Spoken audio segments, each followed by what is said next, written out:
Hello, I'm Dan Gibson, and this is another question and answer video. Today's question has been asked by several people. What are the origins of the Kabah? Why is it a cube? Where did the people get this idea from? Did it come from pre-Islamic Arabia? Does it go back to the time of Abraham? So, several people have asked about the Kabah building. First, for those of you who do not know much about Islam, the Kabah is a building. It is a cube-shaped building with a large black cloth over it, making it look like a large square black object. Worshippers circle around this cube building during their worship. There are some people who think that the Kabah building is the black stone itself. That's a mistake they make. So first of all, let's put that idea to rest. The black stone is held in a silver container. It's a small basalt type of stone, maybe a meteorite, or we don't know the origins for sure. Now, long ago during the fighting over the stone, it was broken into 7 pieces. And these pieces are placed in a silver holder, which is attached to one of the corners of the Kabah building. It's called the Kabah building because that's what it is. The Kabah is made of stone blocks. Here's a photo of it with the cover removed. It has a very large, high door in one side, and inside there are a number of pillars. Here are some photos of the inside of the Kabah building. The royal family here is visiting the inside of the Kabah. Al-Tabari tells us of a pagan Yemeni king, Al-Tuba, around 400 AD, who marched north out of Yemen. He was upset with the Byzantines, and he was marching up against them. So first he conquered Yathrib, which is known as Medina today. He left a son there to govern the area, and then he marched further north on up to the holy city. A group of men said to the king and to his army, "O king, allow us to lead you to an ancient, largely obliterated treasury which previous monarchs have overlooked, which contains pearls, rubies, gold, and silver. It's in a place called Mecca. Here the people worship and pray." But there were 2 Jewish rabbis who told the king that these men were planning his destruction. King Tuba then asked these Jews themselves, "Why do you not worship at this temple?" The Jews replied, "It is indeed a temple of our forefather Abraham. It is just as we have informed you. But the local people there have placed obstacles between us and the temple. They have set various idols around it, and they shed blood there. They are unclean polytheists." King Tuba, then, he proceeded onward until he reached Mecca. It was revealed to him in a dream that he should cover over the temple, so he covered it with sheets of woven palm trees. Then in a second dream it was revealed to him that he should cover over it with something better, so he covered it with a simple Yemeni cloth. Then in a third dream, he dreamed that he should cover it with something even better, so he covered it with women's robes and pieces of finely woven Yemeni cloth joined together. Then Al-Tabari tells us that King Tuba was the first person to put a covering over the Kabah building. I think that all took place in Petra, in Jordan, where it was known as Mecca, that name is associated with both places. Now I find this interesting because this story took place around 400 AD, or almost 200 years before the Prophet Muhammad. Yet we read in Al-Tabari 23 that in the year 91 after the Hijrah, Caliph al-Walid brought a covering for the Kaaba in Mecca, and the people were amazed because they'd never seen the like of it before.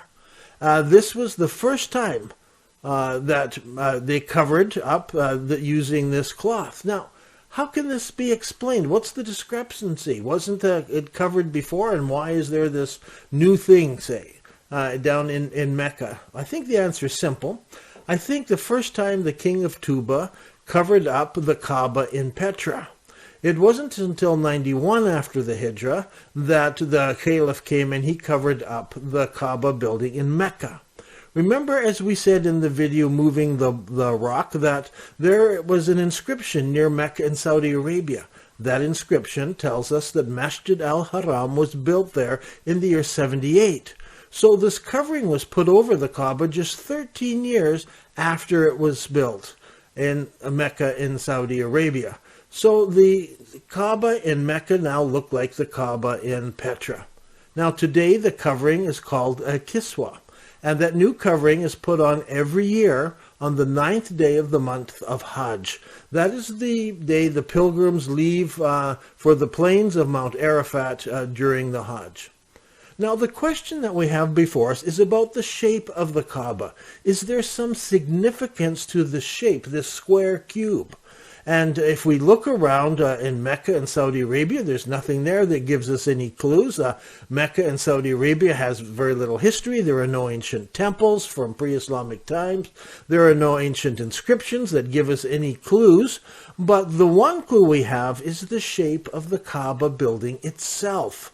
On one side of the Kaaba, the Hatim wall has been attached. And if we check the direction of that wall, so the Kaaba is facing, using that wall as the face, we find out that it faces the original Kaaba in Petra. Now both of these are cubes. The cube in Petra is larger than the one that is in Mecca. The cube in Petra fits the descriptions and the size of the Kaaba building given by Azraqi when he described the Kaaba as it stood during the time of the Prophet Muhammad. And every mosque in the first 100 years of Islam faced the Kaaba building in Petra. Can we find an answer to our question about the cube shape in Petra? Now, when tourists pass through the entrance of the gates of Petra, the very first thing they encounter are several large stone-cut cubes. The local Bedouin call them jinn rocks, and there are over 20 of these giant cube-shaped rocks all around the city of Petra, marking out a sacred area. Once you pass these markers, you are then in the sacred area. Each of these markers remind you that the area inside the city is called sacred. It is called sacred because it's forbidden there to kill anything, forbidden to do things, and so if enemies got inside, they were safe. They wouldn't attack each other. So in effect, the city of Petra was a city of refuge for the Arab tribes. The Jews had 6 cities of refuge, but there was only one of these we know of for the Arabs. And so the city had 20 large cubes cut out of stone. So why did the Nabatean people use the cube shape to mark out the sacred area? Well, think about it. 20 huge cubes around the city. In the center of the city was a sacred cube. That cube is right in the city of Petra, and I think it gives us clues to the origin of the cube shape. See, the Muslims trace back the original Kaaba to Abraham. They tell us that Abraham helped his son Ishmael build an altar to God. It's called the house of God. In Hebrew, it would have been called Beit El. And as you may already know, there was a Beit El, or Bethel, already up there for the children of Isaac. But here, according to Muslim tradition, Abraham goes with his son and he builds a house of God, an altar for the children of Ishmael.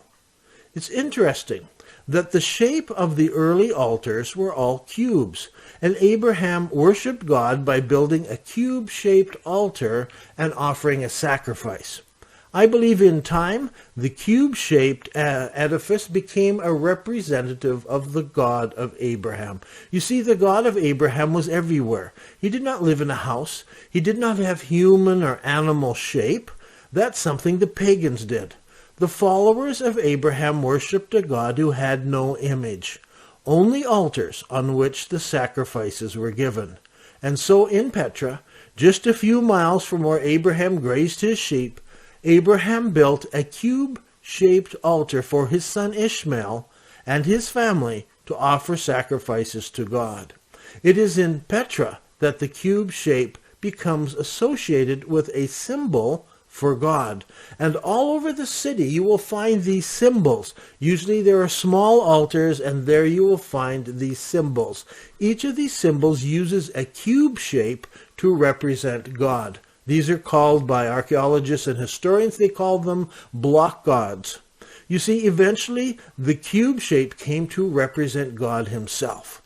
In a small altar, sometimes there was one block. Sometimes there were two blocks together representing two gods. Quite a few times you can find in the city of Petra 3 blocks together representing 3 gods, or as some call them, the 3 daughters of God.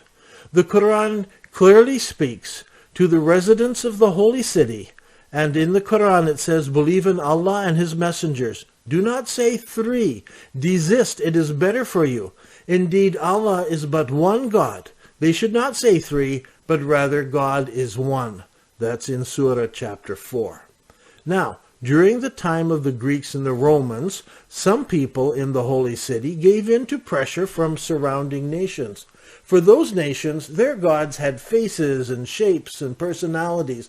So sometimes in Petra, one can find a cube god with an added face. This practice was more popular during the time of the Romans. But originally, all that was used was a cube shape to represent God, the God of Abraham. Even the tombs were cut as cubes. They were like great rectangles.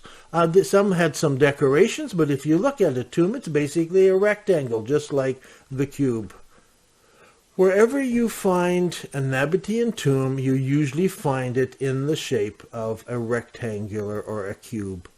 Block gods with no faces, rectangular tombs, giant cubes set all around the city of Petra to mark out the sacred area, and right in the middle of the city, among all the pagan temples such as Dusher and Al-Uzza and Al-Lat and others, in the center of all of these temples, there is a plain cube-shaped structure where the children of Ishmael remembered Abraham.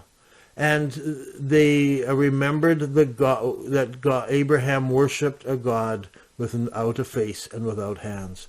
Eventually they became polytheists, but they still remembered Abraham and associated him with the simple cube structure. If you're looking for the origin behind the cube called the Kabah in Mecca in Saudi Arabia, turn to the city of Petra in Jordan, known as the mother of all settlements, and there you will find the oldest sacred structure is nothing more than a cube-shaped structure to remember the God of Abraham. I'm Dan Gibson, and this has been another video in the series Questions and Answers.